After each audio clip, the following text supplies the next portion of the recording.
curvas verticales.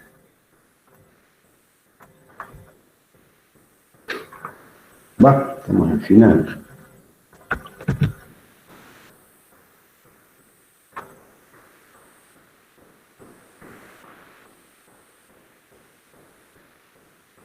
¿Qué pasa?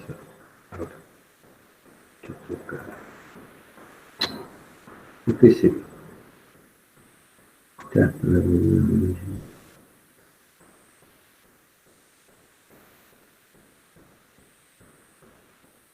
Ahí está. Bueno.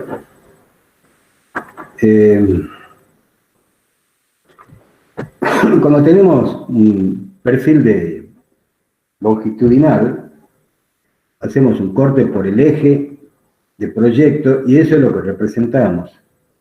El eje del proyecto ya es por la parte de la planimetría que corresponde a los tramos rectos y la curva horizontal.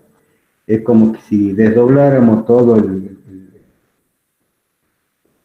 un corte curvilíneo que está hecho sobre el proyecto en planta y hacemos un corte que lo ponemos en el plano y que representa todo el corte longitudinal del camino.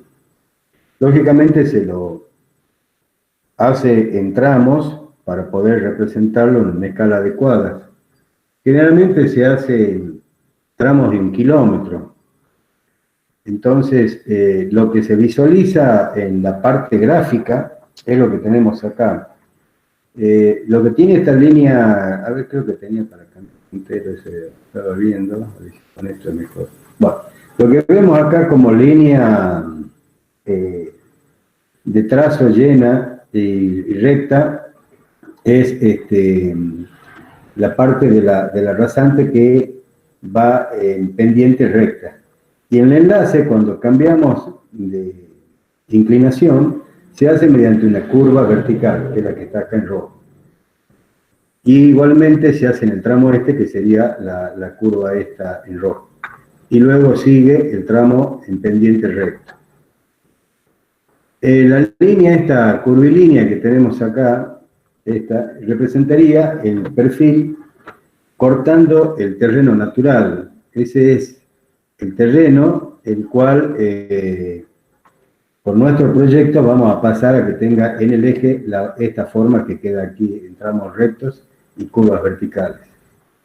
A la vez, en la línea, en la vista de planta, vamos a desarrollar el mismo proyecto siguiendo los tramos rectos y la curva horizontal. Las pendientes se expresan en % y se ponen encima o cerca, digamos, de cada tramo recto. Las curvas verticales se acotan entre sus extremos y se le hace un símbolo como el que está representado acá, con 2 semicírculos y una línea que la une, y luego acá va la información de la curva. Estas curvas, digamos, cuando tiene esta forma, pasan de una pendiente positiva a una negativa, a una descendente, a una ascendente positiva en la curva cóncava, y una convexa es cuando pasa, cuando el ángulo de giro es positivo. ¿Qué pasa? Pongo el puntero ese y no pasa, a ver, podemos usar entonces para pasar. Bueno, tenemos entonces la relación de la curva vertical se hace mediante una parábola. La curva esta que se adopta en la parábola se adopta por la simplicidad que tiene, la simplicidad del cálculo.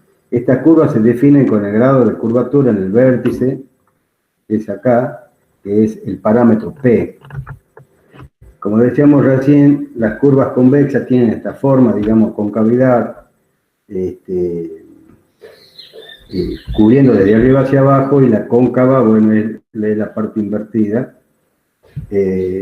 La diferencia algebraica de las pendientes estas se hace I sub 1 menos I sub 2, y cuando esto da positivo es convexa, y cuando da negativo es cóncava, ¿no?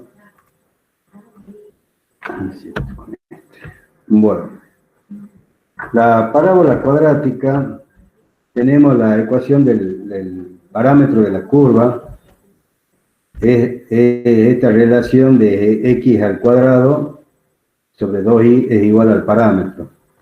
Por esta relación de parábola y haciendo relación con el triángulo acá, podemos hacer una relación que E', que sería la distancia de la tangente a la curva, en el sentido de vertical, en el sentido de las y, es a la distancia x al cuadrado, como es la prolongación de toda esta tangente hasta el fin de la curva, que le llamamos 4e, sobre la longitud total de la curva. Esta tiene muchas propiedades, entre ellos que no importa la inclinación que tengan las tangentes estas, ni que sean, digamos, simétricas, sino que cualquiera sea la forma, siempre el vértice se va a encontrar en la mitad de la distancia de toda la longitud de la curva vertical. Y eso nos sirve mucho porque es muy fácil para replantear en el terreno. Acá hay que hacer la aclaración que todas las medidas que se usan en la progresiva, en el proyecto vial, no se mide sobre el plano inclinado, sino que se mide sobre el horizontal. O sea, todas las medidas que nosotros vamos a referir en el plano están sobre el horizontal. Y en el medio de la distancia esta altura sería 2e. E sería la externa, o sea, la externa de la curva vertical, es la distancia del vértice de las tangentes al vértice de la curva vertical o centro de la curva vertical. Entonces, haciendo la relación esta de triángulo, sacamos que el 4e es I sub 0. I sub 0 es el ángulo que forman el ángulo, digamos, en el ángulo de quiebre en el vértice. O sea, de la pendiente que tengo hacia el lado izquierdo del vértice, menos la pendiente que tengo a la derecha, me da el ángulo I sub 0, que lo expresamos en %. Son ángulos tan pequeños que no lo medimos en grados, se miden en %.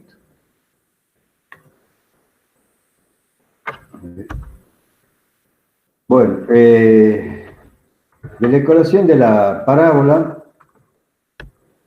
y despejando aquí E', tenemos, y reemplazando 4e por I sub 0 por L sobre 2, podemos sacar que un punto E' acá, o sea, lo que cuelga la curva de la tangente, es igual al ángulo este del vértice por la distancia que tiene el punto al origen de la curva, dividido en 2L, que es la longitud total de la curva. Esa es una ecuación que vamos a usar mucho para calcular las cotas, para poder calcular cuánto baja la curva de la tangente. Y bueno, y referida al origen de coordenada sería esta, que no la usamos tanto. La derivada de I' nos da la tangente de en cualquier punto de la curva, y la segunda derivada, a ver, ahí está, nos da la curvatura, nos dice que la curvatura es constante, porque I sub 0 sobre L es constante. I sub 0 es constante y L es una constante.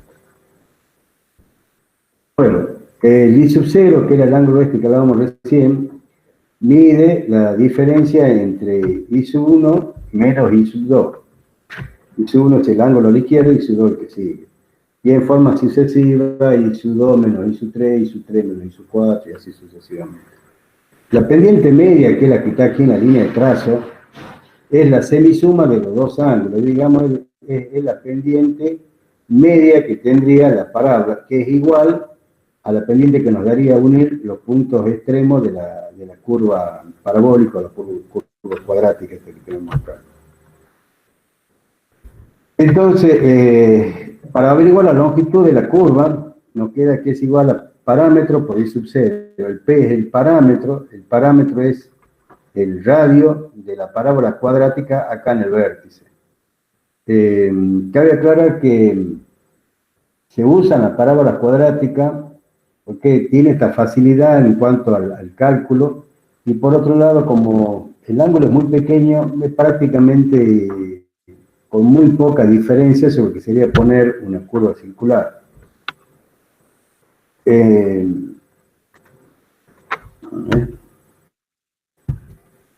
Bueno, para diseñar la curva, ahí hemos visto lo que es la geometría.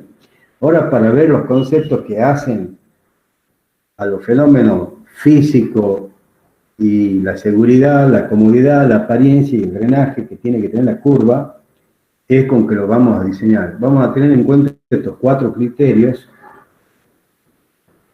El más importante, por supuesto, la seguridad, y la seguridad tiene que ver con la visibilidad. La relación entre la forma, aquí hay que ver qué relación tiene la curva con la velocidad directriz. A mayor velocidad directriz, vamos a necesitar una curva más aplanada para poder asegurar de tener la distancia de visibilidad.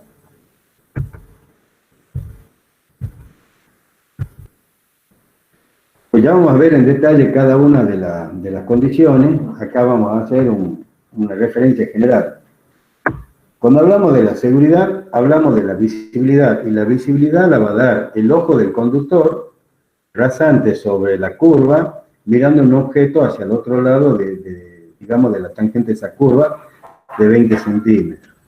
Eso va a ser durante el día, y durante la noche no alcanzan los ojos, hace falta la iluminación. Entonces los ojos van a ver lo que ilumine el vehículo. Entonces va a ser la iluminación del vehículo, que está a una altura menor que la vista del ojo. La vista del ojo, en el caso de un automóvil, se considera 1,10 m, y que es la más baja, la más perjudicial, o sea, en una pick-up o en un colectivo o en un camión, la altura del ojo está mucho más alta, es mucho más favorable, se puede ver mayor distancia. Por eso tomamos la menor posible, que es la del ojo, 1,10 m, y de noche tomamos la altura de los faros, que es la altura promedio de 0,65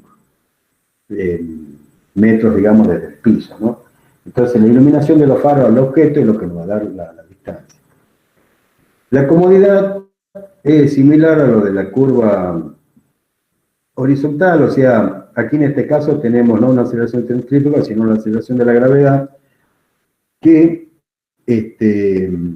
se suma a la aceleración radial que se da al recorrer la curva, y también produce una aceleración hacia abajo o hacia arriba, dependiendo de cómo se la circule. O sea, y eso hace, digamos, de que la velocidad cómoda esté en el orden de 0,3 metros por segundo al cuadrado. La condición de la apariencia estética es la apariencia que da que no nos dé como una idea de salto al vacío. No sé si le habrá pasado circular a veces en algunos tramos de Tafí, uno bajando sobre todo a cierta velocidad, hay momentos en que se encuentra con una curva, viene todo descendiente, pero se forma una curva convexa en rasante descendente, y de pronto no vemos cómo sigue. Entonces uno ve como que va, como un salto al vacío, es como no ver cómo sigue el camino. Entonces eso es lo que hay que tratar de evitar. Eso se logra dando unos valores mínimos al parámetro. Y otra condición, la última, es la del drenaje superficial, condición que hizo la ASTO hace ya varios años, diciendo de que a una determinada, tiene que haber desagüe. Entonces en el punto donde es horizontal, en el vértice, digamos, o en la parte más horizontal de la curva, lograr que tenga pendiente longitudinal como para permitir el desagüe longitudinal. Da una distancia algo así a 13 metros, se mide esa pendiente. ¿Cuál es el tema? De que, digamos, por darle desagüe longitudinal, quizá le demos una curvatura más pronunciada, y es preferible siempre una curva aplanada, que es la que nos da mayor visibilidad de frenado, y quizás no, en algunos casos se pueda, muy pocos, dar visibilidad para el sobrepaso. Recuerden la gran diferencia entre visibilidad de frenado y el sobrepaso, ¿no? No es fácil lograr la visibilidad de sobrepaso en una curva vertical. Entonces, es el mayor inconveniente que tenemos en las curvas verticales. Entonces, no por dar drenaje hay que sacrificar la curva. En ese caso conviene, y digamos, como el drenaje se hace en forma perpendicular al trazado, ya por la por el bombé de la calzada, por la pendiente que tiene la calzada hacia las banquinas. El caso este del drenaje longitudinal tendría sentido si es que está entre cordones, si es que también se da, por supuesto, se da en autopistas, en puentes, etcétera, que puede ir entre cordones. Pero en ese caso conviene poner un desagüe, o sea, se puede hacer, digamos, haciendo cortes, interrupciones en los cordones para que salga el agua, o se pueden poner en tomas de aguas que son invernales, y eso conducirlo a un colector y sacarlo de la calzada sin necesidad de tener que asegurar un desagüe longitudinal, dándole mayor curvatura a la curva vertical. Entonces, la condición de drenaje, medio que poco y nada, le vamos a tomar más que nada las otras tres condiciones. Concepto de criterio de seguridad, tenemos acá la visual H, sería la altura del ojo, y H' sería el obstáculo, digamos, que el que tiene que visualizar. La distancia de mi visual pasa tangente a la curva hasta poder ver una distancia H. Es decir, si este objeto estaría más lejos, esta tangente estaría por encima, o sea, no lo veo al objeto. Entonces la distancia esta es la que si la distancia del objeto está menor, se lo ve cada vez mejor. Entonces, esta distancia nos da la forma de la parábola que tiene que tener para que se pueda asegurar dentro de la curva. Y de noche, en vez de H acá, va a ir H segunda, que es la distancia de visibilidad nocturna. Bueno, entonces haciendo las relaciones, haciendo que esto está a una distancia X y esto está a una distancia Z, el punto sacamos estas relaciones que terminan dando, digamos, la ecuación esta, es medio larguita, no es tan compleja, pero no es necesario, digamos, aprenderla, sino conocer de dónde sale. Y la tenemos acá en relación del parámetro y en relación de la raíz cuadrada de la suma de la distancia, de la altura visual. Entonces, finalmente nos da que el parámetro sale la distancia al cuadrado de frenado sobre 2 por la raíz cuadrada de la altura del ojo del conductor más la raíz cuadrada de la altura del objeto. Cuando es diurna, decíamos entonces, va a ser H', y cuando sea nocturna, va a ser H y H segunda. Entonces, ahí tenemos las ecuaciones y tenemos que hacer la corrección de velocidad nocturna, tomarlo con el 90% de la velocidad directriz. O sea, haciendo esas dos ecuaciones, para la condición diurna, sacamos el parámetro mínimo absoluto, tomando el 90% de la velocidad directriz para la visión nocturna. Y si tomamos el 100% de la velocidad directriz, ahí sacamos un parámetro deseable, ¿no? Que nos va a dar más grande que el otro. Bueno. Bueno, esta quedaría en la fórmula. Acá D' es la distancia de visibilidad que resulta para la visión nocturna. Y esto serían, digamos, todas las ecuaciones con las cuales se determina el parámetro. Mínimo absoluto con las primeras dos y el mínimo deseable tomando el 100% de la velocidad, de la visibilidad, de la velocidad para la visibilidad nocturna. Lógicamente, la altura de 1,10 a 0,65 nos da un parámetro mayor que el que teníamos antes. En las curvas cóncavas, la seguridad viene dado, digamos, la curva cóncava no tiene problema de visibilidad porque uno al recorrerla acá ve lo que pasa, ve el vehículo que viene, tanto de día como de noche por la iluminación de los faros. El problema acá se da si hay un obstáculo, digamos, un obstáculo puede ser un puente, y es una curva que pasa por debajo de un puente. Entonces ahí es donde se hace la verificación. Y bueno, se hace lo mismo con operación nocturna 90% y para los deseables se toma el 100% y se hacen las dos comparaciones. Acá se toma la relación y no salen estas ecuaciones.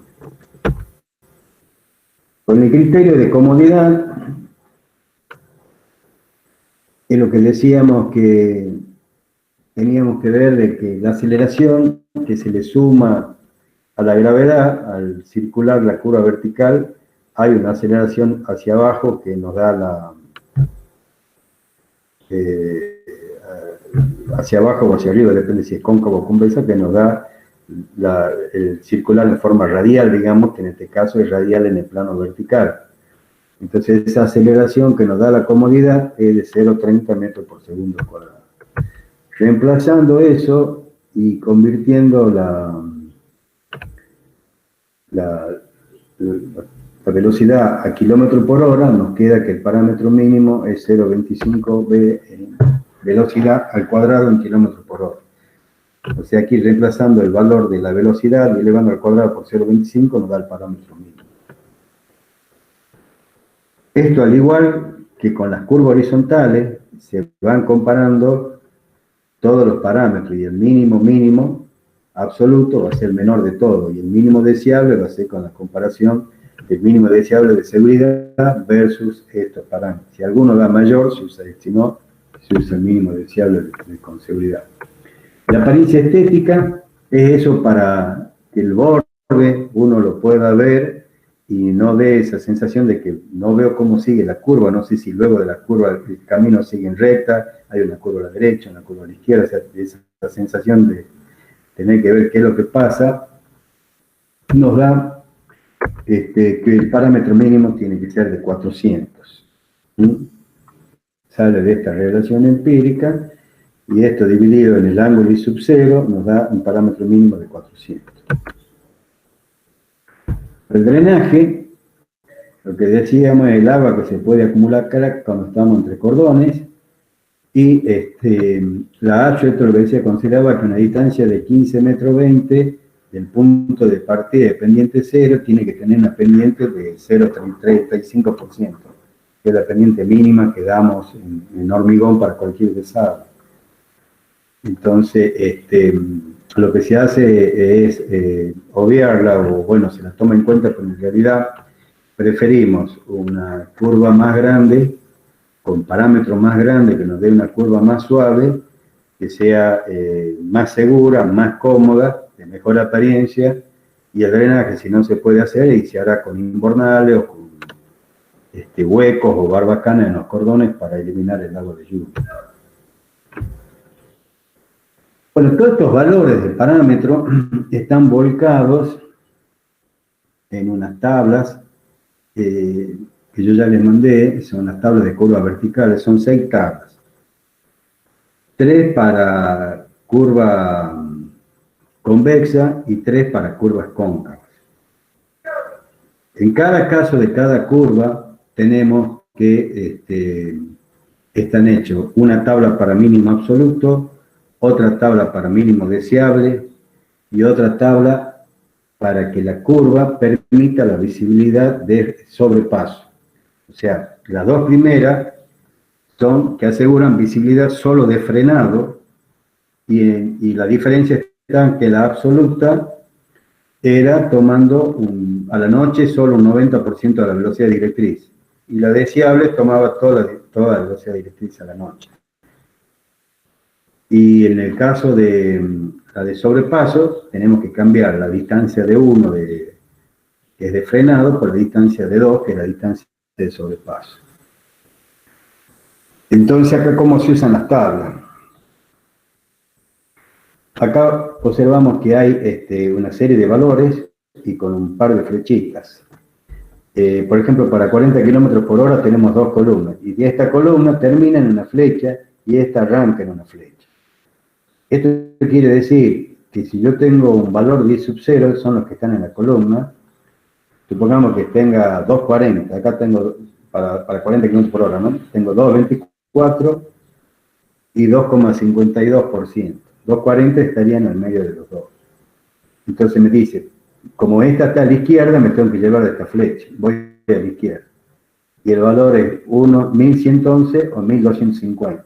Y se acuerdan que hemos dicho que por apariencia 400 era el parámetro mínimo, ¿no? De ahí comienza. Si yo tengo ahora un ángulo, y bueno, acá ¿qué hago? Puedo interpolar o adopto directamente el mayor de los dos. El mayor me da 1250, adopto 1250 para el parámetro. Entonces, si fuera que la diferencia algebraica de pendiente y I sub 0, que es el ángulo del vértice medido en por ciento, igual a I sub 1 menos I sub 2, me da, supongamos, 0,22%, es menor que 0,56. Entonces, todos los valores menores a 0,56 están representados en esta flecha.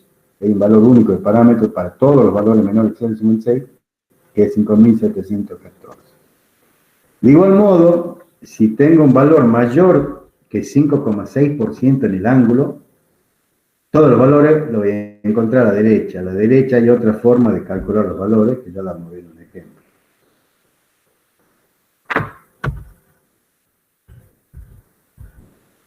Bueno, acá tenemos, por ejemplo, curvas, parámetros mínimos absolutos para curvas verticales convexas, o sea, mínimo absoluto, curva convexa, es de esta forma en la tabla 8. Acá tenemos mínimos deseables, convexa, en la tabla 9. Y acá tenemos mínimos deseables que permiten el sobrepaso, y en la tabla 10. O sea, la 8, la 9 y la 10 son para convexa. 8 absoluto, mínimo deseable, 10 sobrepaso. Entonces, la pendiente media, recuerden, es la semisuma de las dos pendientes. Es la pendiente que daría que pase por los puntos extremos de la curva, ¿ves? Sería esta pendiente. Y es I sub 1 más I sub 2 sobre 2, o es la pendiente bisectriz del ángulo de quiebre que tiene el vértice. Entonces, si tomamos unos datos, por ejemplo, la pendiente de la izquierda es 3,52, la de la derecha es 2,40. El I sub 0, o sea, el ángulo, es I sub 1 menos I sub 2, ese nos da 1,12%. Como I sub 1 menos I sub 2 nos da positivo, es curva convexa. El I sub media es la suma de 3,52 más 2,40 sobre 2 y nos da 2,96%. Veamos un caso, supongamos que voy a una velocidad, que el proyecto es para una velocidad de 80 km por hora. Entonces, para 1,12, lo tengo justo, voy a la de 80 km por hora, valor mínimo absoluto, 5.000 de parámetro. Si hubiera ido a la deseable, también me da 5.000 de parámetro.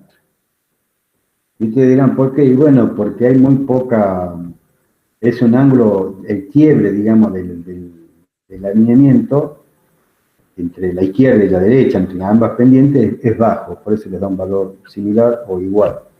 Además, los parámetros no están hechos para que pase de 4.000 a 4.100 a 4.200, no. Son una serie de valores, inclusive verán aquí algunos medio raros, como 6.000, ¿por qué 6.666 no 6.500? O acá 5.714 o 2.857. Esto es porque esta construcción, digamos, está hecha, vuelvo a insistir, aquí no había calculadora ni computadora, y se hacían sobre una curva. Entonces, mi ingeniero Viguria construyó unas turbas hace muchísimos años, unas tablas que eran todas tablas para cálculo de curvas verticales. Entonces, había hecho una serie donde las operaciones le resultaban cómodos y esos valores le daban números cómodos. Entonces, directamente adoptó esos valores y se siguieron adoptando esos valores. Se pueden usar otros valores, no es necesario usar esto. Porque además de esto, al momento de replantear la curva, se usaban esas tablas y uno tenía que la tablita para el 2857, bueno, tal distancia, tanto desciende, tanto sube, que se... Ahora todo esto se hace con la calculadora, es muy simple. Ni siquiera una computadora. Si tenemos una computadora con Excel, bueno, lo hacemos antes, a las distancias progresivas que uno quiera, como las que ustedes van a calcular en el práctico y listo. No hace falta tener unas tablas, pero bueno, estaban hechas así, por eso quedaron sus números raros. Ahora bien, vamos a ver qué pasa con el sobrepaso. Para el sobrepaso vemos que para 80, fíjense, ya está del lado derecho y me manda hacia la derecha. Ahora en la derecha me dice que el parámetro va a depender de la pendiente media. Como esta tenía 2,96, está entre 2 y 4, o sea que el valor va a ser 25.000 y no 20.000, que si hubiera tenido una pendiente media más baja. Bueno, esos serían los tres valores que podemos tener de las tablas y después vamos a ver cómo elegimos el parámetro. Tenemos un caso ahora, ay, metí la pata aquí, era 110, no 100, bueno, ya le voy a corregir. Para 110 kilómetros por hora, tenemos para 1.12 no hay 1.08 y 1.16. Podemos tomar el mayor 7.142 o interpolar, no tiene mucha diferencia. Pero fíjense, ya el parámetro creció, vamos por supuesto a 110 km por hora.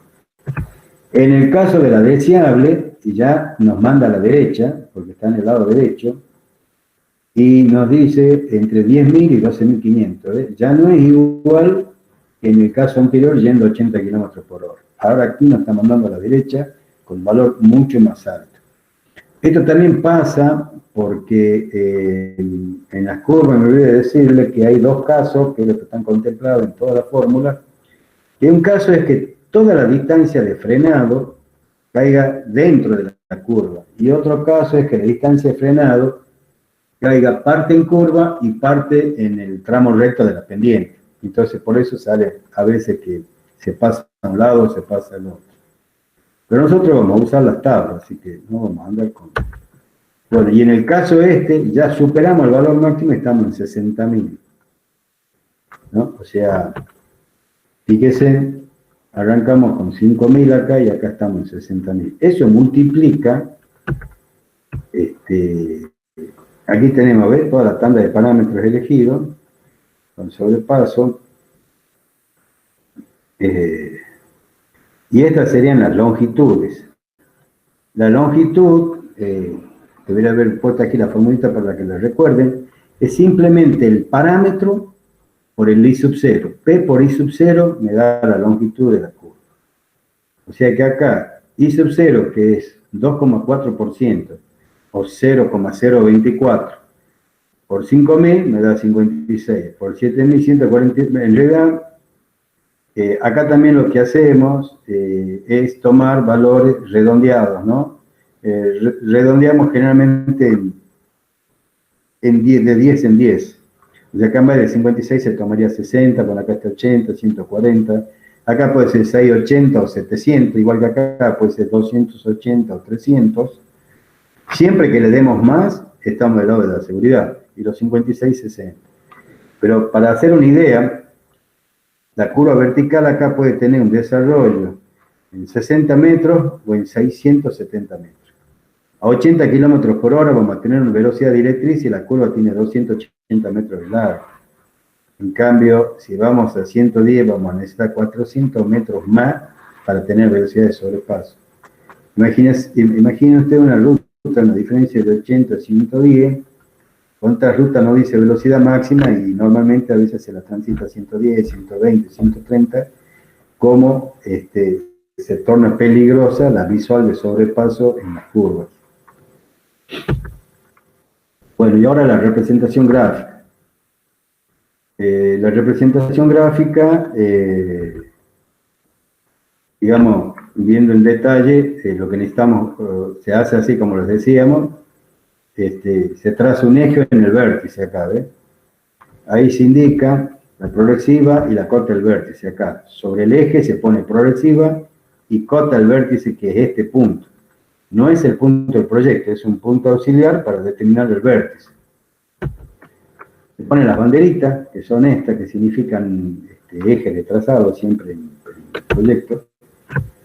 En el cuadro de la progresiva, acá, la cota que se indica es la de proyecto. Fíjese,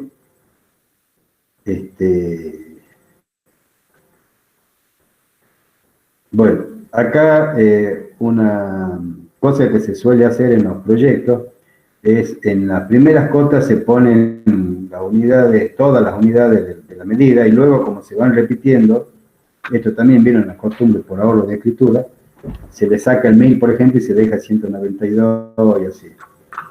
Acá tenemos que sería 1191,09, esta es la cota de acá, del proyecto de la rasante ya por la curva. Y el 1190,28 es la cota del vértice. O sea, en esto se indica cota del proyecto. Y acá, solamente en este lugar, es el único lugar que se indica cota del vértice. Por otro lado, se ponen los puntos de principio y fin de curva a la vertical. ¿Qué se hace? Se le resta la longitud sobre 2 y se suma de este toda la longitud o de este la otra longitud sobre 2. Y ahí se tienen los puntos extremos. Aquí en este caso, imaginen que era la tablita de recién, elegimos una longitud de 100 metros. O sea, ya no se explicita cuál es el parámetro. Se dice directamente cuál es la longitud de la curva. Y tomamos un parámetro de 100 metros. El cálculo de la... Y bueno, trazamos unas verticales en el principio y el fin de curva. Luego se indican las progresivas y las cotas del proyecto y se indican las pendientes de los tramos. Las pendientes de los tramos acá van con 3 decimales. Esto es para que si yo hago un cálculo de pendiente de cota intermedia partiendo de este vértice hacia atrás o del vértice anterior hacia este punto, tengo que obtener la misma cota. Por ahorrar un decimal, por ahí hay una diferencia de centímetro, entonces hay que ser muy claro porque las cotas indican hasta el centímetro. Entonces, las pendientes se tienen que indicar en 3 decimales para que no haya error en los centímetros. Calcule de donde calcule la cota.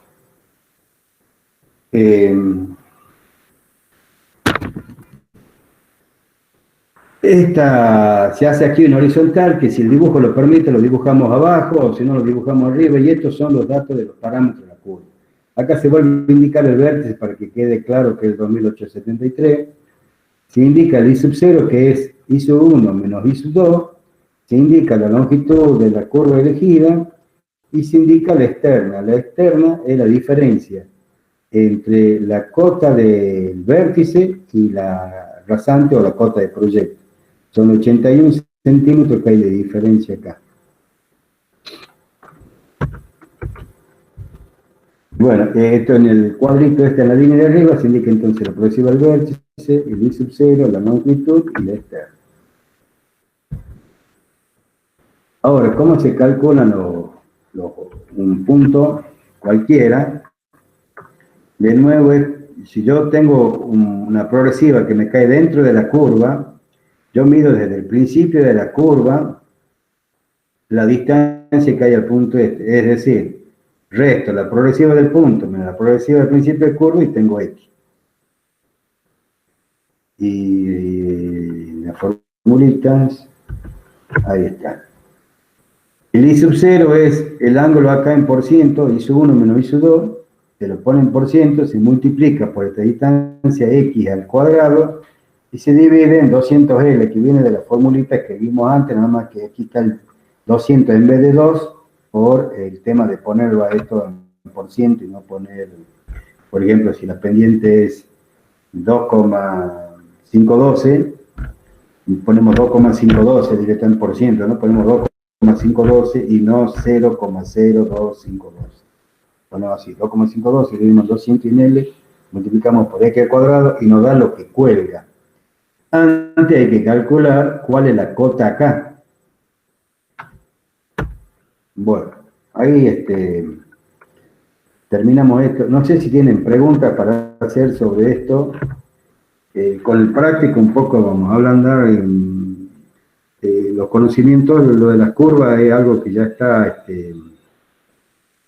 todo, digamos, en tablitas. Vamos a usar las tablas y con eso vamos a hacer los cálculos. A ver cómo tengo que decirlo yo. Son las 4:17. Vamos a hacer una parada hasta las 4:40, si me dan tiempo que yo me ordene, así les mando los enunciados, los prácticos y todo eso para que hagamos ahora. Así que vamos a hacer... Sí, escuche. ¿Le puedo hacer una consultita antes de que continúe?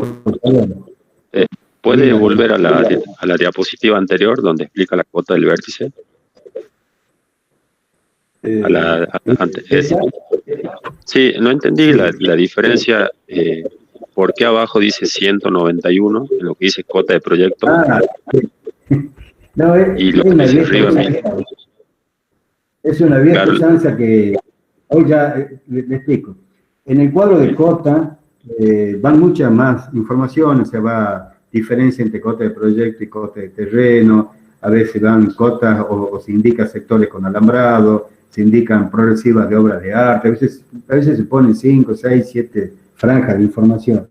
Entonces, para que no se haga muy alta, se ahorran números. Entonces, esto acá yo no le puse, porque esto lleva un plano de comparación.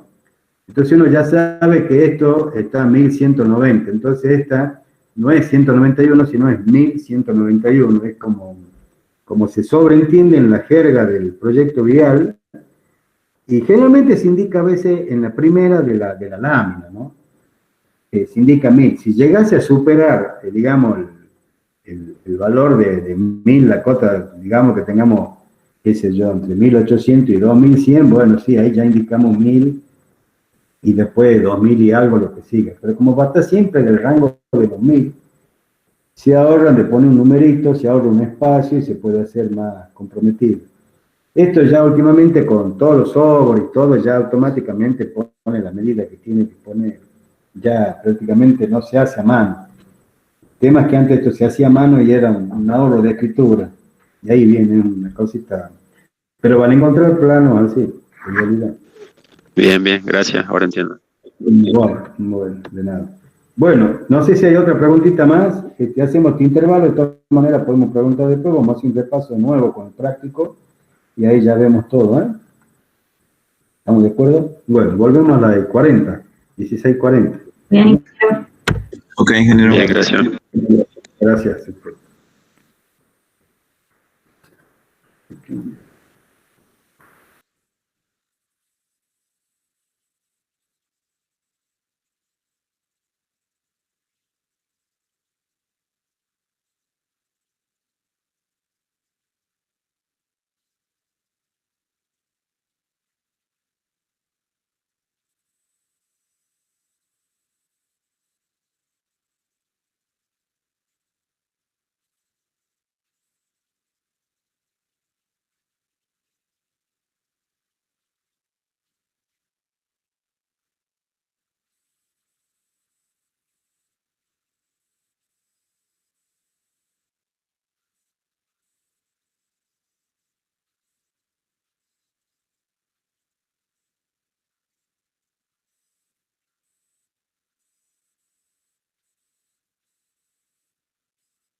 A ver, vamos a buscar el PDF.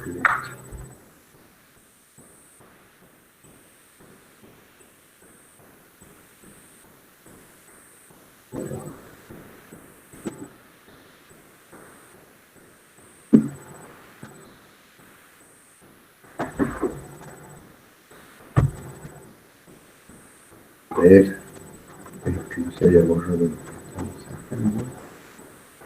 No está. Ahí está. Bueno. Bajar un poquito. Ahí. Bueno, habíamos visto las pendientes. Eran positivas las ascendentes, negativas las descendentes. El valor de la pendiente se hace... ¿No estoy presentando? No. A ver, vamos de nuevo entonces.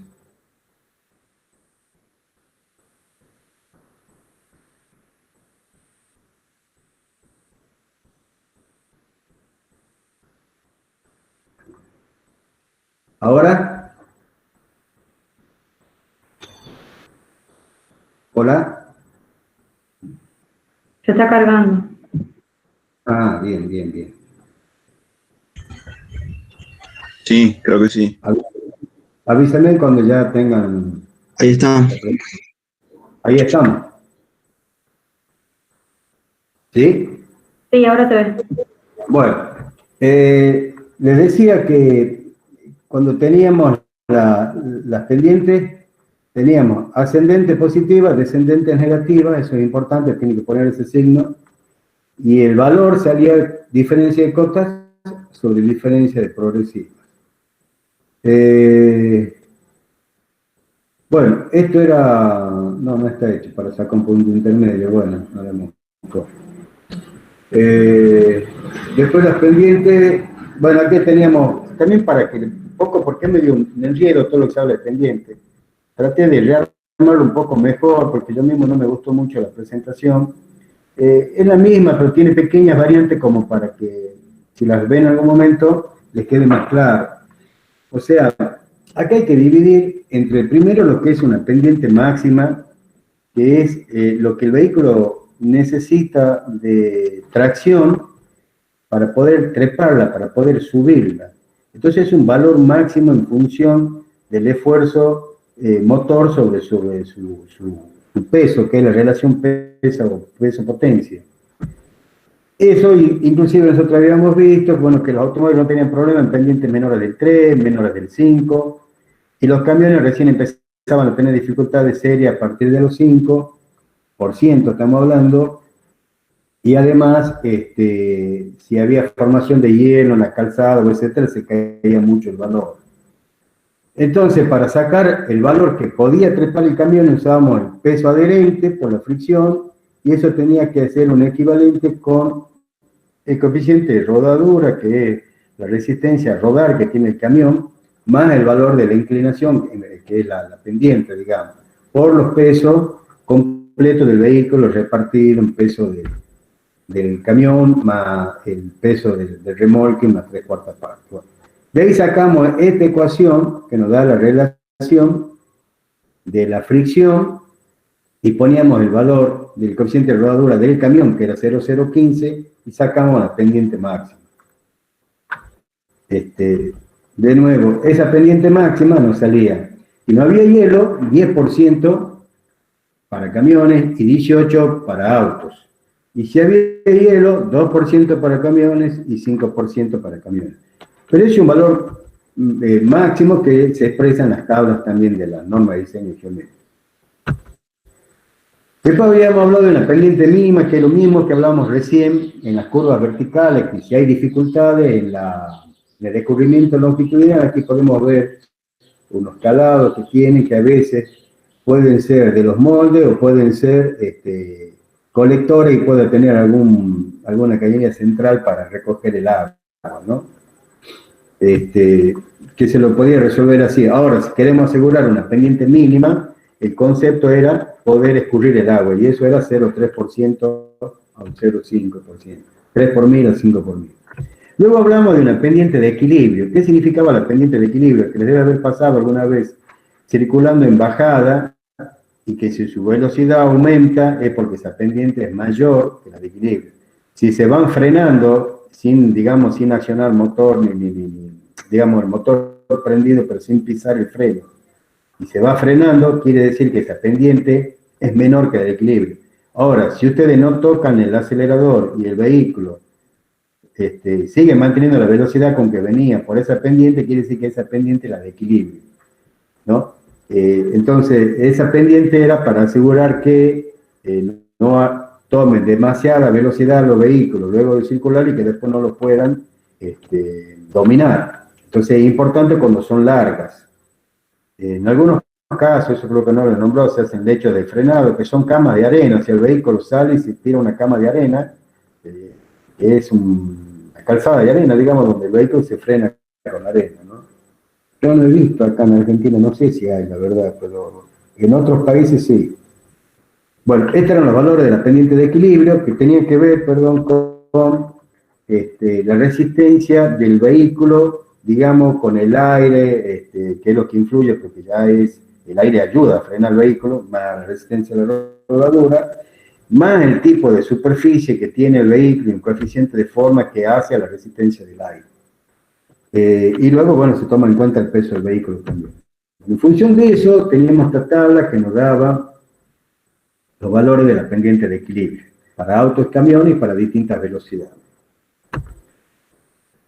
Si la pendiente era mayor que la de equilibrio, que es la que me refería recién, que es nociva porque me voy a empezar a acelerar y voy a tener cada vez más velocidad y va a ser difícil poder controlar el vehículo, entonces la pendiente es nociva, simplemente si es mayor que el equilibrio.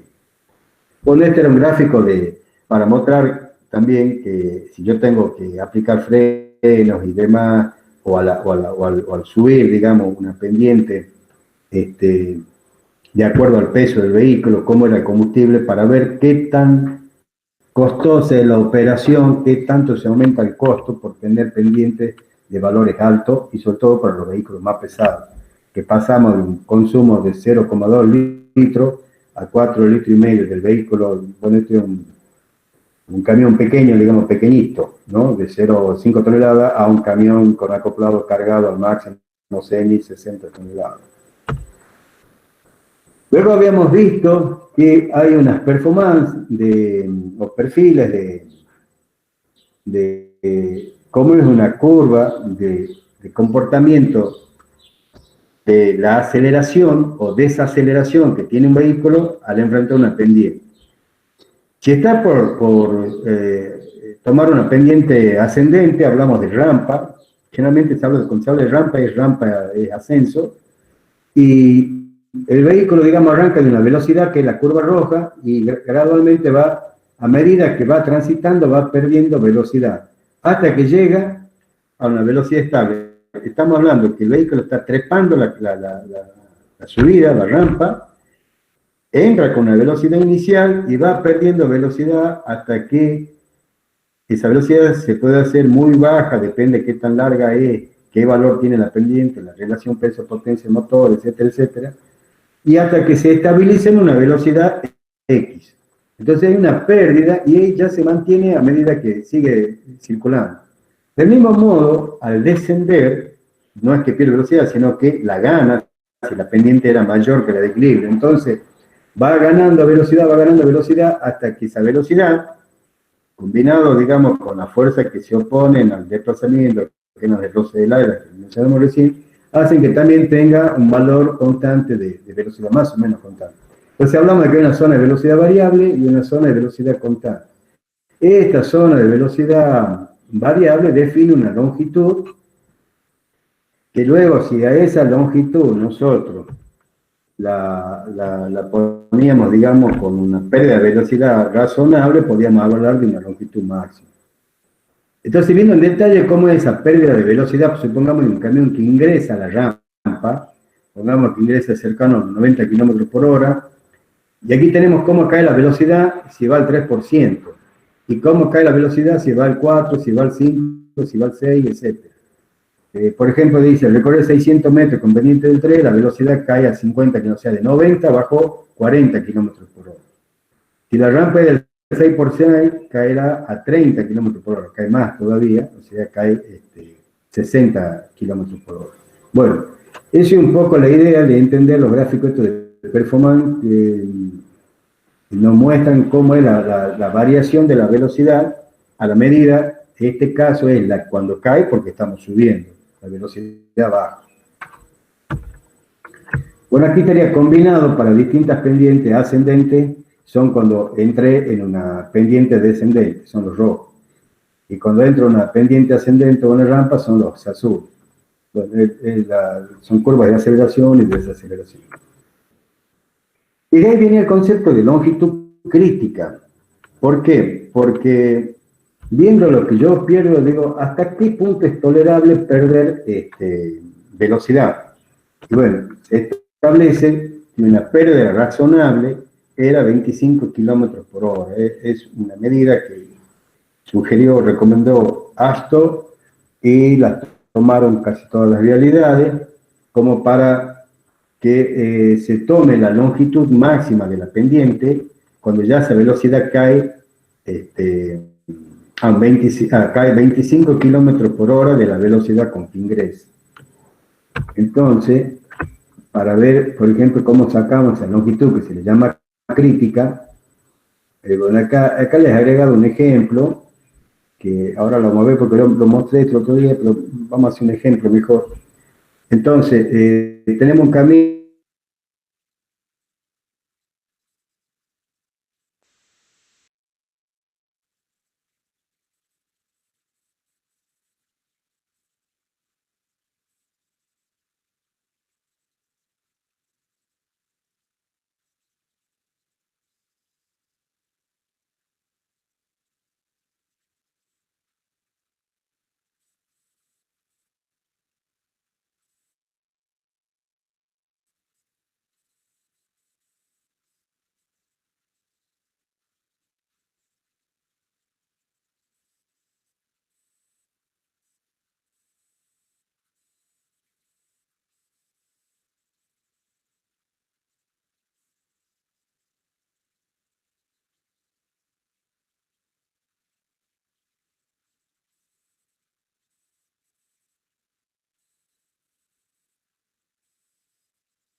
Hola, ¿se está viendo ahí la pantalla? Sí. Creo que estaba en longitud crítica. Ah, en longitud crítica, eso quería saber el punto, bien. Entonces estamos acá, estamos viendo el ejemplo, ¿lo vieron el ejemplo? No. Bueno, lo vemos de nuevo. Sergio. Sí. Sí, te recomendaría que apagues la cámara la webcam, para que tengas menos datos. Bien. Bien. Y no llegamos al ejemplo, justo antes se cortó. Bien.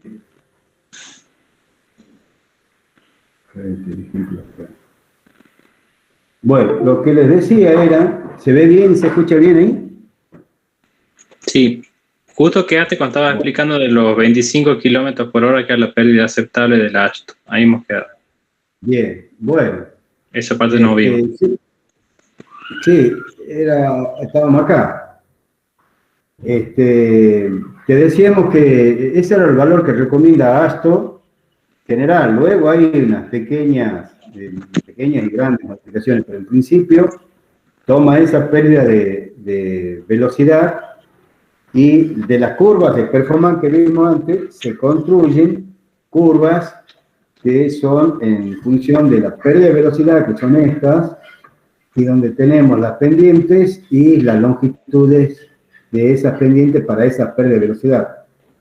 Entonces, hacemos un ejemplo en el que yo tengo un camino de diseño 120 kilómetros por hora, entro a una rampa con el 4% y para saber la longitud crítica, intersecto con la caída de 25 kilómetros por hora y obtengo 325 metros. Es decir, si yo entré a 120 kilómetros por hora y pierdo 25, voy a salir a 95 kilómetros por hora. Si yo hubiera entrado a 80 kilómetros por hora, lo mismo voy a perder 25 y me voy a quedar en 55 kilómetros por hora. No me está midiendo qué velocidad ingreso o salgo, sino cuánto pierdo de velocidad. Ahora hacemos una rampa, digamos, de 2 tramos. El primer tramo tiene 210 metros de largo, entonces ingreso por acá 210 y tiene 2% de pendiente. Y ingreso por acá en la intersección, me da un punto y en función de la familia de curvas que tengo acá yo para las diferencias de las caídas de velocidad, interpolo y asumo que es 6 kilómetros por hora la caída en este punto. Quiere decir que yo, en una rampa del 2%, luego de 210 metros, pierdo ya 6 kilómetros por hora. Entonces ahora cuando voy a una rampa del 5, por ejemplo, yo ya tengo perdido 6 kilómetros, entonces voy a tener que ir hasta la curva de 19. 19 más 6 es 25, y no hasta la curva de 25. Y de ahí bajo y obtengo 180 metros. Es decir, que tengo un compuesto, 210 metros al 2% y 180 metros al 5%. Esto es lo que me está dando este gráfico.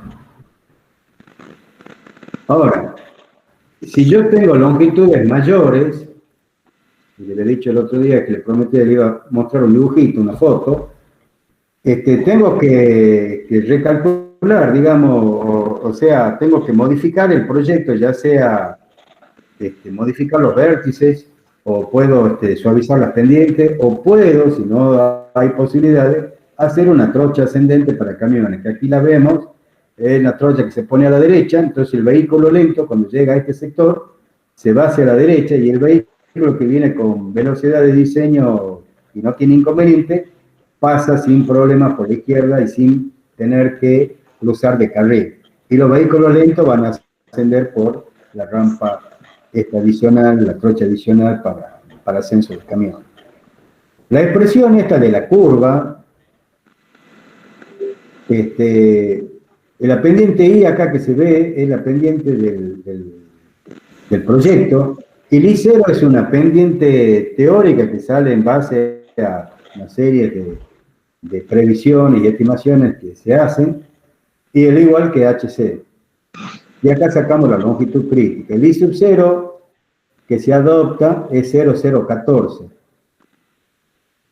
Y el HC que se mide en metros es igual a 0,36 por la caída de velocidad. Si tomamos esa pérdida de velocidad en 25 kilómetros por hora, entonces el HC es 9 metros. Y la longitud crítica va a salir igual a 9 sobre la pendiente del proyecto menos 0,014.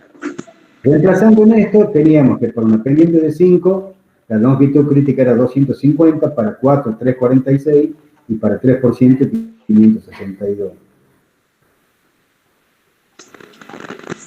Una cosita que había que tener en cuenta, y por lo que vimos en el ejemplo, era cómo llego yo a la rampa.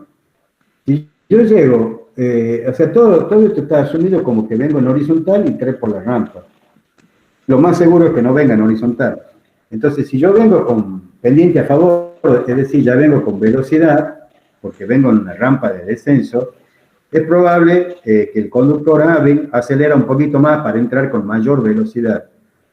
Entonces, ¿qué pasa? Es más tolerable, en vez de tomar 25 kilómetros por hora, tomamos más, no porque nos interese la velocidad en sí, sino porque él no va a perder 25, porque va a acelerar fácil unos 10, 15 kilómetros más, y podemos asumir una pérdida mayor para ese camión que si hubiera entrado desde línea horizontal. Y es lo contrario si viene ascendiendo por una rampa, como vimos en el ejemplo.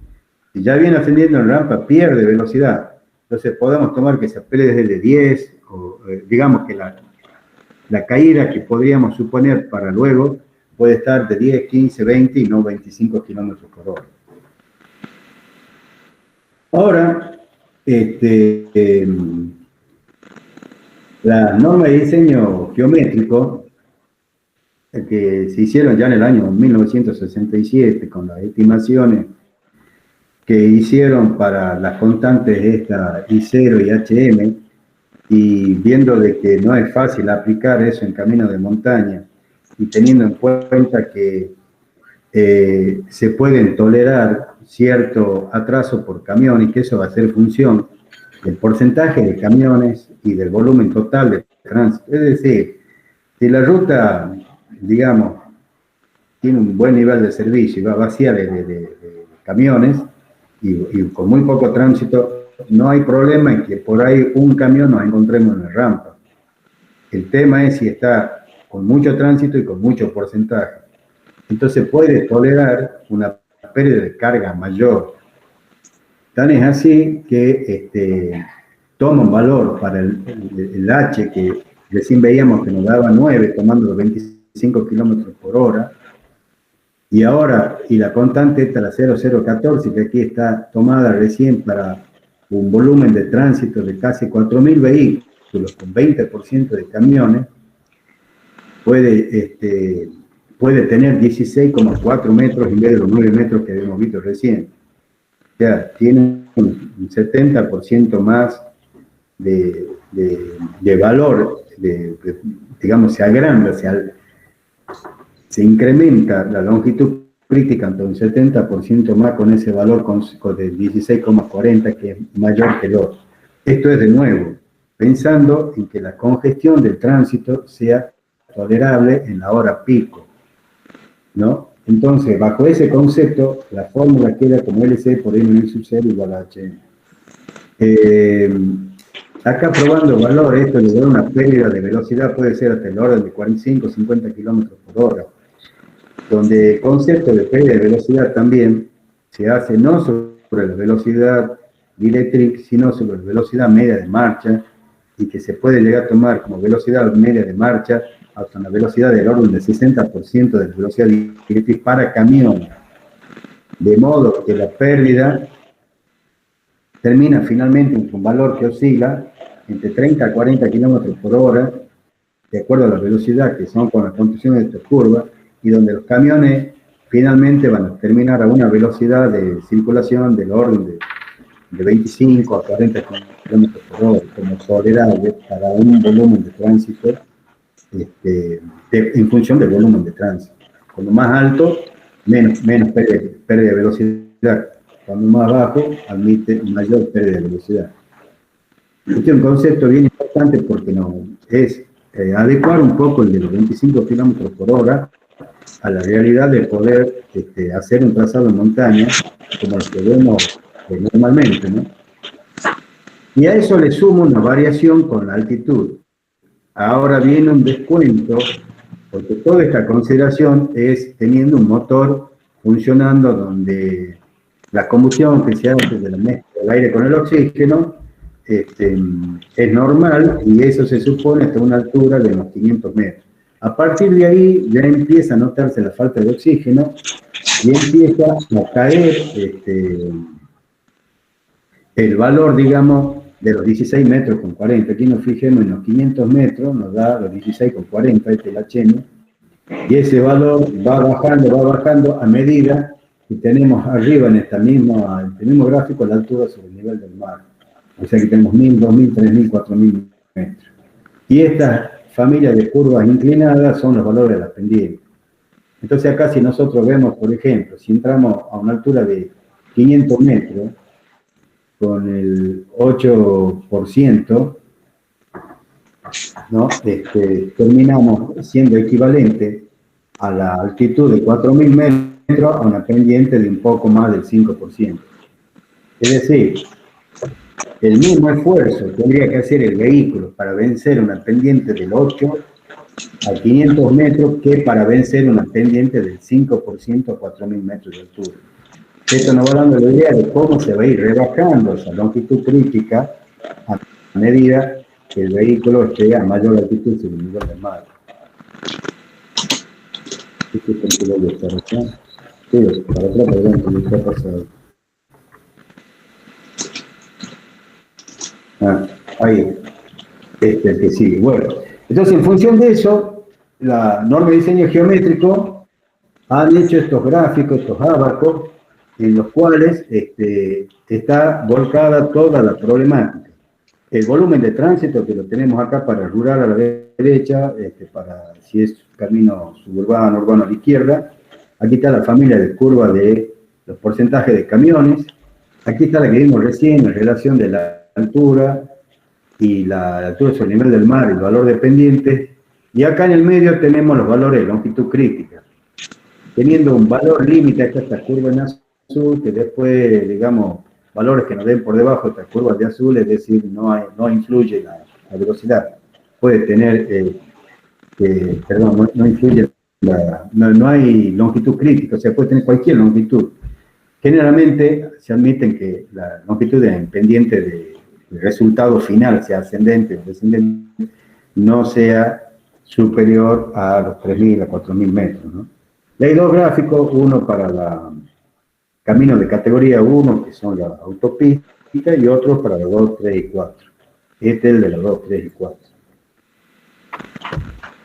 Haciendo aquí un ejemplo, que esto es lo que tenemos que hacer ahora, en práctico, nosotros entramos, digamos, por ejemplo acá dice, entro con la altitud 1.650 metros. Hablando un poquito. Entonces entro acá, está la de 500, 1000, 1500, 2000, 1650 y tiro una línea. Directamente con esta línea recta yo estoy cortando todas las pendientes, ¿no? Y aquí abajo ahora entro con una... se me va el ojo. Con un volumen de tránsito para zona rural de 950 vehículos. Aquí están 1900, entramos por ahí.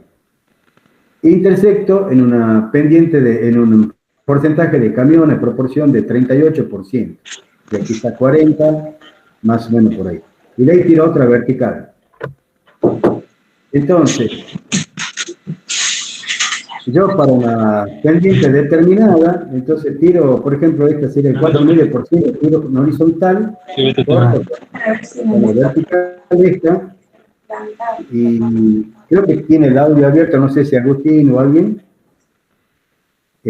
Con esta vertical nos da un punto, y ese punto medio lo interpolamos y obtenemos la longitud crítica. Para este caso, sería en el orden de 1500, 2000, 1700, acá dice 1600 metros. Y si interceptara yo con la línea esta celeste, me está dando que para pendientes menores del 2,7% a esa altitud no hay problemas con los pendientes, pueden tener cualquier lado, para ese porcentaje de camiones y para ese volumen, ¿no? de tránsito. Bueno, después vimos la reducción en curvas horizontales, y básicamente aquí hay que tener en cuenta que había porque tiene que recorrer la curva y recorrer la pendiente. Y por otro lado, si va por la curva interior, hace un menor recorrido, eso hace de que la pendiente, al trepar la misma altura, sea mayor. Y en el caso aquí del vehículo que viene en sentido contrario, recorre una longitud mayor, eso hace de que la pendiente termine siendo más suave. Entonces la corrección que hay que hacer por curva se hace exclusivamente, digamos, lo que más influye es el lado interno de la curva. Y bueno, hay estas formulitas con las cuales se hace una adecuación del valor de la curva, y luego hay una tablita en la que nos da para distintos radios, longitudes de curva, estas longitudes de curva se miden desde el centro de la curva hasta la recta pendiente, ¿no? Son los valores que hay que medir. Entonces, nos da los valores que se pueden aceptar. Y acá tenemos las velocidades de circulación, ven, caen de 29 a 8, y así sucesivamente. Bueno, esto era en cuanto al repasito este. Y ahora vamos a entrar al práctico. A ver, práctico. Vamos a tener que interactuar acá un poco. A ver. Vamos a dejarlo ahí. Bien. Ahí está. El primer punto del práctico pide hacer cuadros comparativos de longitudes máximas de pendiente.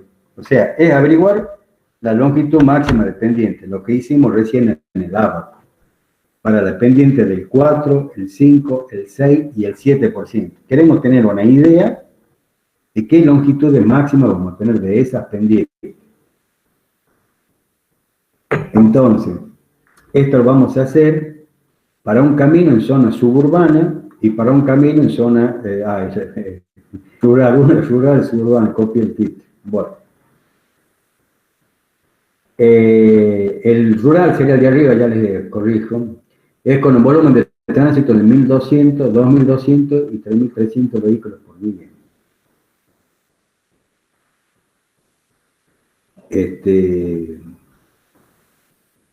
No, este es del otro problema. Ha cruzado el gato. A ver, ya lo arreglamos. No, acá está. Sí, se puede hacer eso. No.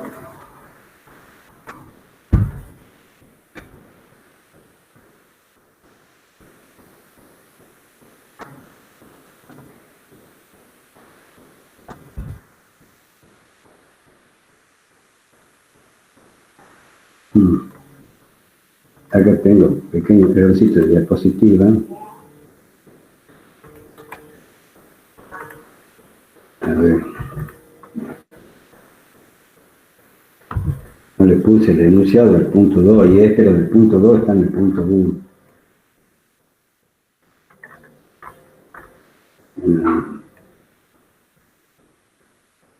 Ahí sería. Mejor así. Bueno.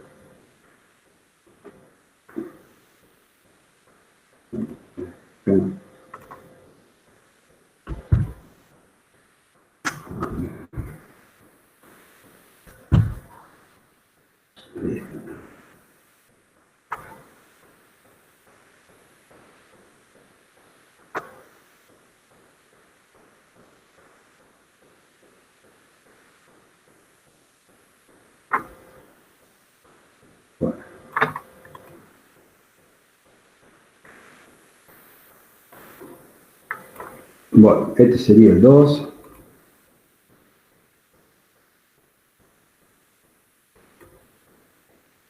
Y a ver el 1.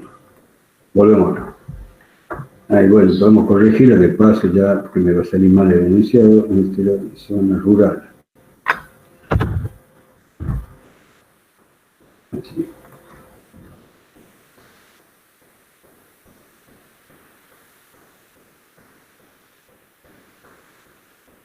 A ver.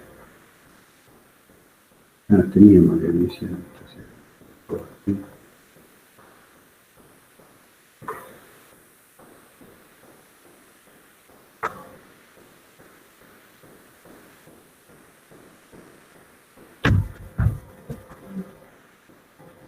bueno, a ver, así lo leemos bien. Entonces, el hacer la longitud máxima para la familia de curva esta 4, 5, 6 y 7% para dos situaciones, el camino en zona rural y el camino en zona suburbana, para ver si nos salen diferentes. Para el caso de la rural, hacíamos con volumen de tránsito de 1.200, 2.200 y 3.300. Y en la urbana, solamente 3.300 era el efecto de hacer la comparación. En esta vamos a ver la de mayor aplicación en la parte rural. Proporción de camiones vamos a tomar que puede ser el 10, el 20 o el 30. Y de altura a nivel del mar vamos a tomar 500, 2.000, que sería Tafí del Valle, y 3.000, que sería el Infiernillo, como para tener una idea. En este caso vamos a tomar solo el 20% de camiones en el suburbano y a las mismas altitudes. Bueno, entonces vamos a ver cómo hacer. Lo primero que hay que hacer...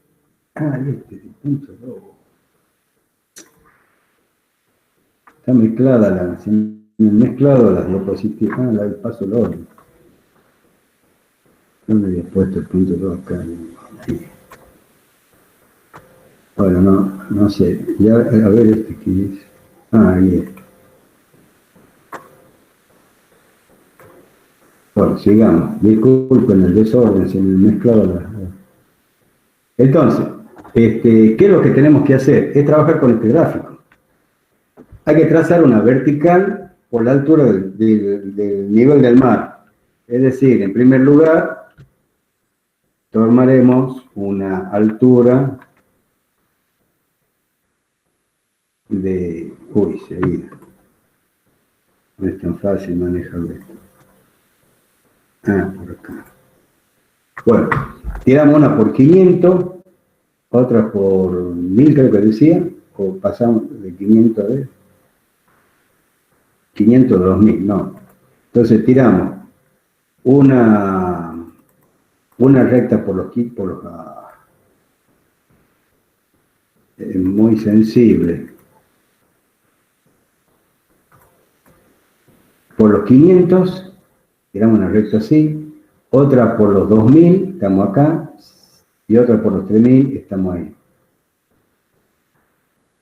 Bueno. De ahí se cruza con el volumen, sea rural o sea suburbano.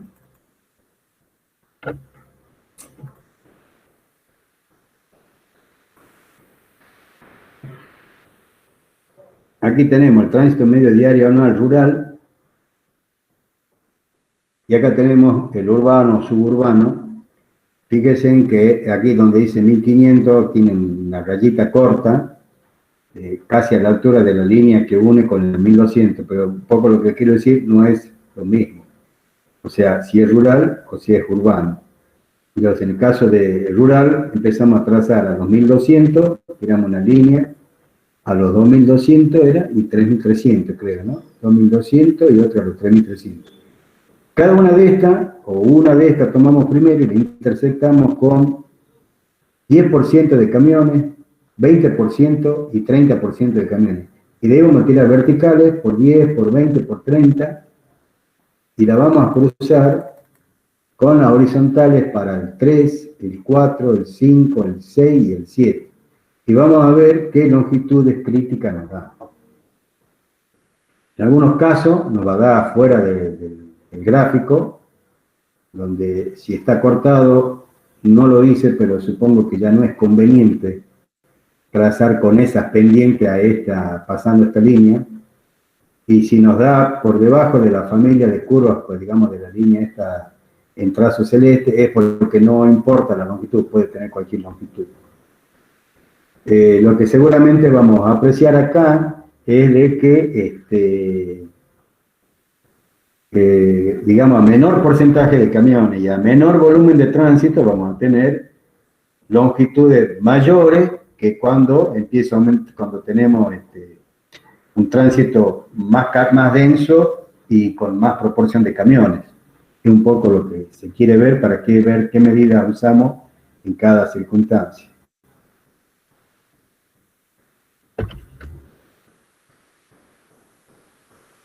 Y este también es el punto 2. Bueno, entonces ahora, no sé si... Ahí terminamos con la explicación del punto 1. Vuelvo de nuevo al enunciado, a ver si tienen alguna duda, pregúntenla. El práctico, porque no lo hice numérico, o sea, lo dejé, es muy sencillo, pienso que... Pero es bueno de que lo tengan claro. Si tienen dudas, me avisan. Lo que hay que hacer es encontrar longitudes máximas para pendientes del 4, el 5, el 6 y el 7. En zona rural y en zona suburbana. En zona rural con volumen de tránsito 1200, 2200 y 3300. Con proporciones de camiones 10, 20 y 30. Y a alturas de nivel del mar de 500, 2000 y 3000. Entonces ahí ustedes tienen que hacer tablitas en Excel, donde pondrán, supongamos, zona rural, y pondrán para 1200, y de ahí harán otra tablita que puede ser para 500 metros, y de ahí van a poner la longitud crítica en función de el porcentaje de camiones. Puede ser una tabla cruzada, eso ya lo deciden ustedes, pero ahí tienen que ver cómo lo van a expresar y hacer una tablita que tenga una doble entrada. Por ejemplo, la doble entrada puede ser lo último que se ve. Por ciento de camiones y altura sobre el nivel del mar. Y luego el título de la tabla será zona rural 1200. Otra, zona rural 2200 vehículos. Otra, zona rural 3300 vehículos. Y luego la tablita abajo cruzada, donde va a tener en un lado los porcentajes de camiones y en otro lado altura sobre el nivel del mar. Luego, otra tabla para zona urbana, 3300 vehículos día y un porcentaje de camiones y las distintas alturas. O sea, esta es más fácil porque tiene muy poca variante. Y la idea es que veamos la comparación.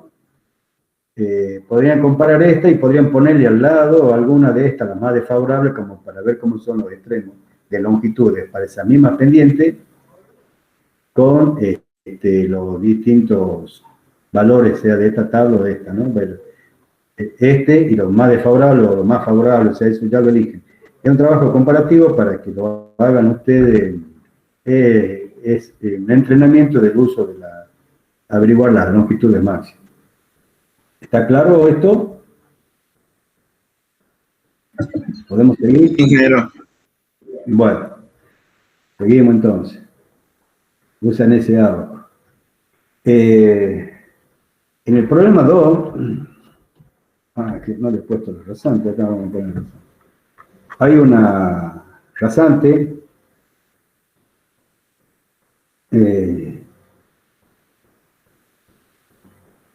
recuerden que la rasante era a ver si le pegamos acá, no, si entra. Bueno, ahí está.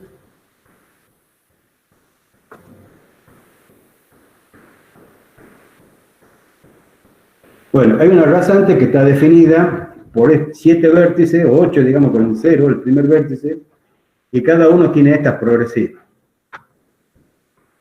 Entonces, acá se le pide que hagan las poligonales. Entonces, para eso se le pide que calculen las pendientes de los tramos. Se acuerda que en cada tramo hay que poner el valor de la pendiente. Calcular las características de las curvas verticales. ¿Qué es la característica? Es el parámetro, la longitud y la externa, que son los datos que van ahí en el dibujo.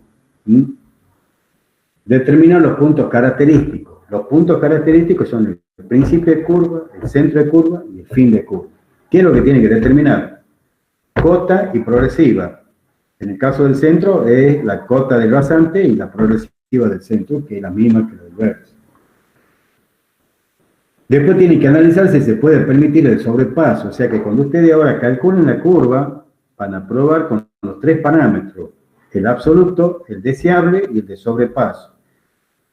Cuando vean las progresivas que han sacado en el cálculo de hacer los puntos característicos, ahí se van a dar si,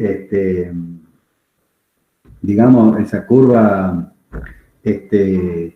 no se superpone el fin de la primera curva con el principio de la curva siguiente, ¿no? Tiene que haber un espacio. Acá no hay el problema de transición de peralte como en la horizontal, así que pueden ser contiguas, ahí nomás no hay una separación, no hay problema con la separación. Pero sí tiene que haber, no se tiene que superponer. Luego, tiene que calcular la cota de rasante cada 250 metros. ¿Qué quiere decir? Aquí tenemos progresivas 0, 905, 1332, y así, son progresivas de vértice. Ustedes tienen que hacer una tablita como esta, donde va a decir progresiva 0 y la cota. Progresiva 250 y la cota. Progresiva 500 y la cota. Progresiva 750 la cota. Progresiva 1000 y la cota. O sea, van de 250 en 250. Generalmente se hacen cálculos donde se van a hacer perfiles de corte transversal para el análisis del proyecto, que se hacen desde 15 metros en zona de montaña, 25 en ondulada y en 50 metros en llanura. Nosotros acá lo hacemos cada 250 metros para ahorrarles trabajo. La idea es el ejercicio de cálculo de progresiva. Acá tienen que tener en cuenta que tienen que calcular progresiva en los tramos con pendiente en la parte recta y tienen que calcular progresivas que le van a caer dentro de la curva. Entonces, cuando cae dentro de la curva, hay que sacar la cota de la rasante. O sea, a la cota que le des en la tangente le tienen que descontar lo que cuelga la rasante o lo que sube, ¿no? Porque si es cóncava, aumenta. Luego tienen que hacer en escala adecuada esa altimetría, ¿no? La pueden dibujar con un Excel o la pueden dibujar con AutoCAD, con lo que les guste. Pero que se pueda apreciarla, que ahí tienen que hacer ustedes un jueguito entre qué escala horizontal y vertical. Si la hacen en AutoCAD, acá para 3.500 metros, para que no sea muy kilométrica, tendrían que hacer una escala de 1 en 5.000, digamos, para horizontal, y como la relación es 1 a 10 con las verticales, tendría que ser 1 en 500 de vertical. Y si la hacen con el Excel, bueno, lo que le dé el Excel, no importa la forma que les pueda dar. Verificar la pendiente de equilibrio. Por ahí van a encontrar alguna pendiente baja y verifiquen que alguna pendiente es menor o igual que la de equilibrio. Ahí tienen la tablita de las pendientes de equilibrio, tanto para auto como para camión. Y tienen que analizar si hay alguna rampa que va a necesitar una trocha adicional ascendente. ¿Esto qué quiere decir? Que les dé una longitud entre progresivas que sea mayor que la longitud máxima entre progresivas de vértice. Bueno, para determinar el volumen de tránsito tenemos el dato que en el año 2016 tenían tránsito de 1.180 vehículos, con 24,8% de camiones. Ahora, los estudios estadísticos arrojan para la reparación de una tasa anual del 2,2%. Vamos a trabajar con esa tasa de expansión. Ustedes ya le dan la tasa. Ahora, hay que tener en cuenta que el camino se espera habilitar en 2023, estamos en el 2021, o sea, hasta que terminemos el proyecto y se construya la obra, vamos a estar en el 2023. Y ese camino va a tener una vida útil de 25 años. Entonces hay que calcular la expansión de tránsito desde el 2016 al 25 años más tarde del 2023. Entonces, bueno, para ver el dibujito, ponemos las coordenadas en un Excel, inserte un gráfico de dispersión X, el más fácil de ver, o lo hacen con los otros gráficos X, como les guste, y ahí ven la forma de la rasante, eso para que se den cuenta si tienen curvas cóncavas, convexas, y más o menos cuáles son las pendientes pronunciadas y cuáles son las más suaves dentro del conjunto. De ahí van a calcular las pendientes como diferencia de cotas de vértices sobre diferencia de progresiva. Ahí van a calcular I sub 0 como I sub 1 menos I sub 2. O sea, teniendo las pendientes, van a tener la pendiente anterior del vértice y posterior del vértice. I sub 1 la anterior, I sub 2 la posterior. Entonces, I sub 0, que es la pendiente del vértice, lo van a sacar como I sub 1 menos I sub 2. Todo esto lo tienen que hacer en por ciento, ¿no? Pendiente, no en números, sino en por ciento. Ahí van a calcular el I medio como I sub 1 más I sub 2 sobre 2. Todo con el signo que tengan, ¿no? Si ustedes, cuando calculan la pendiente, tienen que respetar, si yo hago vértice posterior menos anterior, bueno, hago cota posterior menos cota anterior, progresiva posterior, y así. Si lo hacen al revés, no importa, pero tiene que tener el mismo sentido que han tomado, tanto cota como progresiva, y le va a dar solo el signo. De todas maneras, ascendente, mirando desde el avance, desde la izquierda, o sea, desde el avance de progresiva, las ascendentes son positivas, las descendentes son negativas. De ahí identifican qué curvas son cóncavas o convexas para ver qué tablas van a usar, si la de cóncava o la de convexa. Y por ejemplo, empiezo con las tablas, con las convexas. Entonces, de cada tabla de convexa, busco los valores para cada parámetro P. O sea, busco los valores de I sub 0, sería. Busco los valores de parámetros para cada I sub 0. Busco los valores de cada parámetro P para I sub 0. Bien, para cada I sub 0, ¿no es así? Cada I sub 0, vamos a ver un poquito así, no se vaya. Bien. Calculan la longitud de la curva. La longitud de la curva sale de la expresión L igual a P por I sub 0. ¿No? Para las distintas situaciones, o sea, mínimo absoluto, mínimo deseable y con sobrepaso.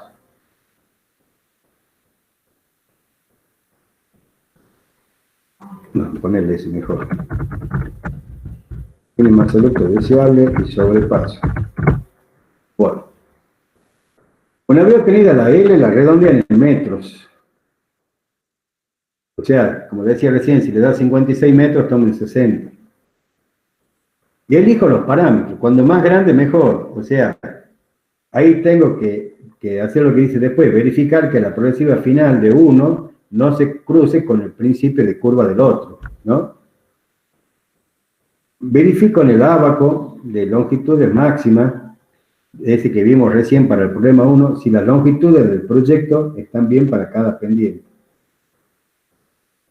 Ahí quiere decir que vamos a entrar con el volumen de tránsito. Ay, el volumen de tránsito. Ah, estaba después. Todo revela. Bueno, había lo acomodo. ¿Cómo era? Ahí, bien. Bueno, para entrar al ábaco tengo que tener el volumen de tránsito. Para tener el volumen de tránsito es como ya veníamos haciendo, lo repetimos. El tránsito medio diario actual se obtiene el año de estudio de tránsito. O sea, en este caso es 2016. ¿No? O sea, que ese es 2016. Del año de puesta en funcionamiento y la vida útil del proyecto, obtengo el año futuro. O sea, el año de funcionamiento es 2023, la vida útil es 25, es 2048. Obtengo los años de expansión del tránsito. Y va a ser N, son los años, 2048, el año final de obra, menos 2016, el año de estudio. Tengo 32 años. El volumen de camiones es el porcentaje de camiones por el tránsito medio diario anual. Teníamos 24,8, creo que decía por ahí, no me acuerdo. Entonces sacamos volumen de auto, va a ser al volumen total de tránsito menos el volumen de camiones y ómnibus.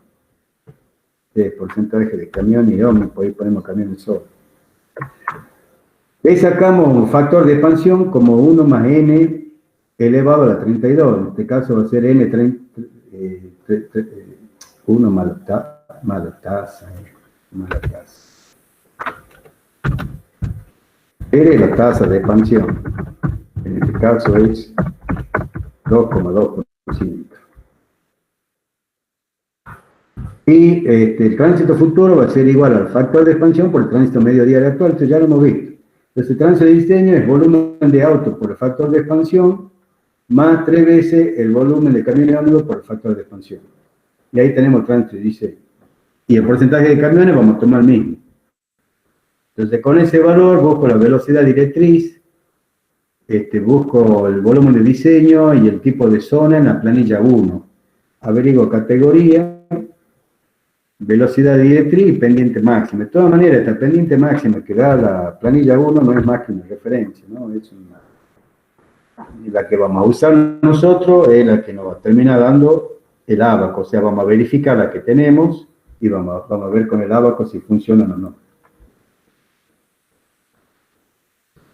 Bueno, luego, a ver, esto ya lo hemos visto, sí. ¿Por qué me queda tan mal ordenado? Estoy haciendo un lío, tengo 2 veces lo mismo. Ahí. Este. Ahí. A ver. Hemos renunciado. No, el tránsito iba primero. Ahí. Renunciado. Tránsito.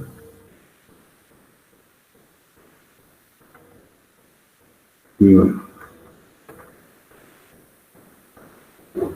Bueno, ¿alguna cosita que quieren que veamos de esto o les queda claro o quieren que ensayemos un poco?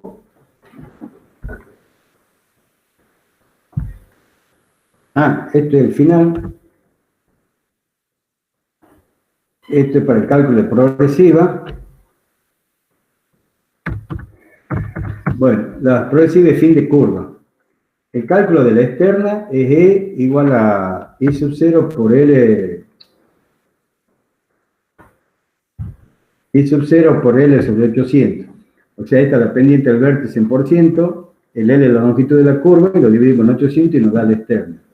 Esa es la distancia del vértice a la cota de la rasante en el centro de curva.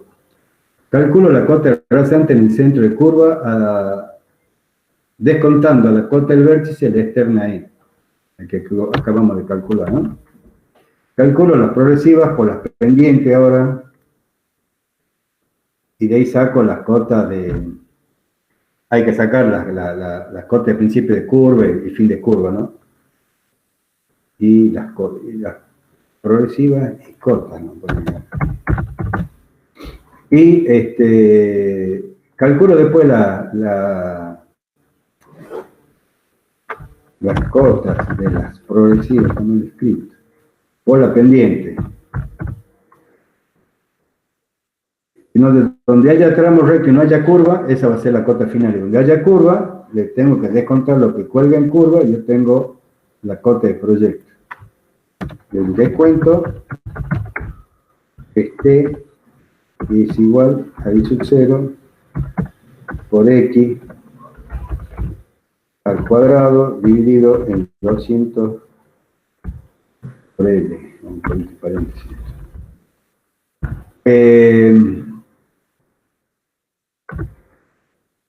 Esto, digamos, X es la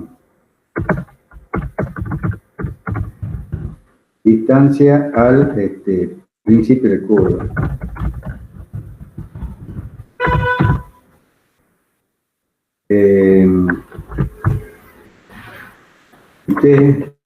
Bueno, el descuento. Cota igual a cota por la pendiente menos T. Bueno, no sé, ¿está claro? ¿Quieren que hagamos algún ejemplo numérico en Excel o algo? ¿Chicos?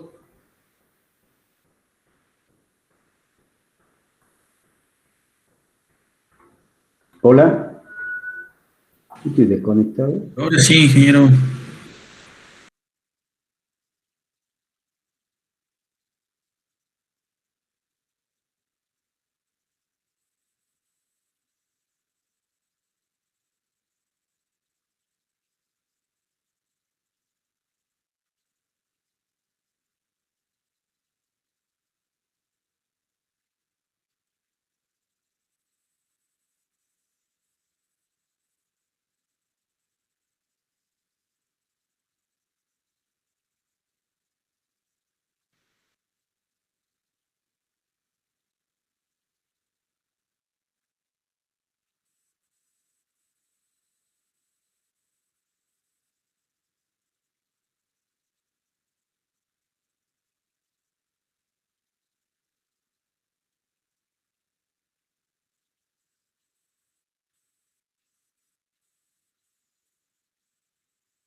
Hola, hola, ¿se escucha? Sí, ingeniero. Hola, ingeniero, sí, se escucha. A ver, yo recién me doy cuenta que tengo tachada la imagen y el sonido. ¿Qué? ¿Salió sin audio recién la explicación? No, sí se escuchó. No, ingeniero. Bueno. al último nomás, después que terminé la clase, en silencio. Pero se escuchó todo. Sí, sí, sí. Que le repita. No, no. Todo? ¿No terminamos ahí o quieren ver algún ejemplo numérico? Era la pregunta que le hacía después de la presentación. Creo que estaría bien. Bueno, cualquier consulta después la hacen por WhatsApp o algo, ya la vemos, ¿eh? Bueno, hasta luego entonces. Muchas gracias. Muchas gracias. Muchas gracias. Hasta luego. Muchas gracias.